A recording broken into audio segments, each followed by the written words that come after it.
Bismillahirrahmanirrahim. Alhamdulillahirabbil alamin. Alhamdulillah kita bisa bertemu kembali para pembelajar Arba dimanapun Anda berada, ya. Kita masih mengupas topik tentang keberfungsian spiritual, ya, dalam payung keilmuan kesejahteraan sosial. Pada video sebelumnya, secara singkat, bahkan super singkat, ya, kita sudah membahas bagaimana perspektif psikoanalisis, perspektif behavioristik, dan perspektif humanistik ini mencoba menjelaskan apa dan bagaimana manusia itu, ya. Kenapa ini penting? Ya, tadi ya, karena manusia pada dasarnya punya curiosity yang tinggi, ya, dan manusia selalu berusaha mencapai keberfungsian atau kesejahteraan terbaik bagi dirinya, keluarganya, kelompoknya, komunitasnya, dan masyarakatnya, ya. Oleh karena itu, keilmuan atau kajian keilmuan yang mengupas tentang perilaku manusia ini tidak pernah berhenti, ya. Kita mengenal ilmu antropologi, ilmu sosiologi, ilmu psikologi, ya, maupun yang bersifat lebih terapan, ya, seperti kesejahteraan sosial, kedokteran, ya, psikologi aplikatif, ya, dan lain-lain. Artinya keilmuan ini terus berkembang, dan karena ini berkembang, ya, maka ragam kajian demi kajian ini muncul dari berbagai negara atau dari berbagai zona geografi, ya. Salah satunya muncul dari seorang ahli bernama Erich Fromm, ya. Saya hanya menyebutkan beberapa saja yang pada prinsipnya ini banyak terjadi di mana-mana. Beliau mengadakan penelitian di sebuah panti werda, ya, meneliti tentang lansia yang, ya, artinya masa tuanya itu dihabiskan di panti, tidak di keluarganya. Maka panti ini pun kemudian mengupayakan seluruh pelayanan terbaik, ya, seluruh pelayanan terbaik untuk memenuhi kebutuhan psikologisnya, kebutuhan sosialnya, kebutuhan biologisnya, dan lain-lain. Namun kemudian hasil penelitian menunjukkan bahwa dalam dada mereka itu masih terjadi kekosongan, kegalauan, kegamangan, ya. Dan artinya apa? Kondisi keberfungsian mereka belum sempurna. Beberapa bahkan dikabarkan sampai harus mengakhiri hidupnya sendiri. Artinya ada sesuatu yang masih kosong di saat seluruh kebutuhan biologis, psikologis, dan kebutuhan sosial ini sudah berupaya dipenuhi. Kajian lain yang sangat terkenal itu hadir dari Viktor Frankl, ya,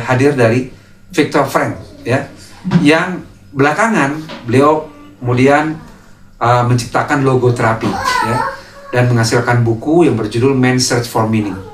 Artinya apa?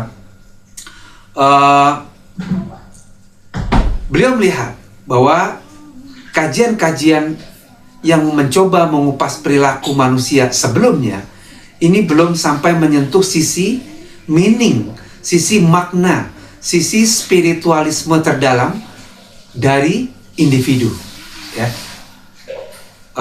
Kisah beliau dimulai ketika beliau ini dimasukkan dalam kamp konsentrasi, di mana, ya, siksaan demi siksaan itu mendera orang-orang yang dikumpulkan di sana. Namun beliau ini mencoba mencari makna yang berbeda di antara tubuhnya yang sakit, ya, fisiknya yang menderita. Beliau berusaha mencari meaning beyond itu semua, kan begitu, ya. Dia mencoba membantu tahanan yang lain, mencoba orang-orang lain yang lebih membutuhkan pertolongan, walaupun badannya sama-sama sakit, walaupun fisiknya sama-sama menderita. Namun beliau mencari meaning terdalam dari semua itu, dan ini ternyata menumbuhkan semangatnya, membangun kondisi psikologisnya dan lain-lain. Artinya apa? ada suatu hal yang belum terkupas oleh kajian-kajian yang berusaha memahami perilaku manusia sebelumnya. Kan begitu ya? Sehingga dalam hal ini, perspektif humanistik ini sebenarnya sudah hampir sampai pada sisi ini. Yang ini kemudian diturunkan menjadi positive psychology. Ya. Namun kemudian, secara umum, perspektif kemudian berpindah pada perspektif keempat, yaitu transpersonal. Yaitu tentang meaning, tentang sisi spiritualisme dari manusia. Artinya bukan hanya membahas keberfungsian biologis, keberfungsian psikologis, keberfungsian sosialnya saja, namun semakin merambah pada dimensi spiritualisme dari manusia. Bahwa ada hal lain di luar terbentuknya perilaku karena stimulus respon, di luar terbentuknya perilaku karena dorongan dari ketidaksadaran, yaitu apa? Dalam hal ini adalah sisi spiritualisme manusia, makna, ya. Manusia bergerak karena meaning, karena upaya memahami makna hidupnya. Nah, itu kira-kira ya. Jadi disinilah, ya, disinilah terjadi pergeseran yang memperkaya kajian tentang manusia itu sendiri dalam upaya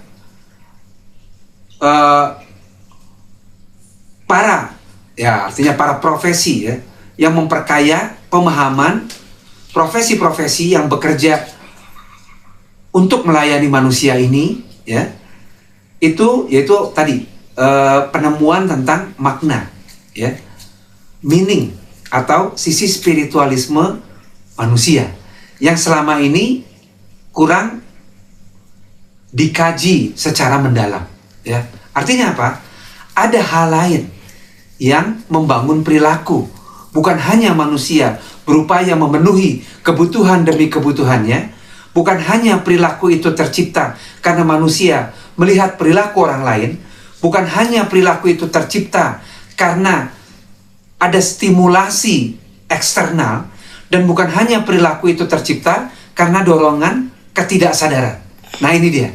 Artinya, sebuah perilaku itu bisa tercipta karena pemaknaan dari individu itu sendiri. Nah, ini kita akan lanjutkan pada video-video selanjutnya. Demikian, terima kasih. Wassalamualaikum warahmatullahi wabarakatuh. Terima kasih.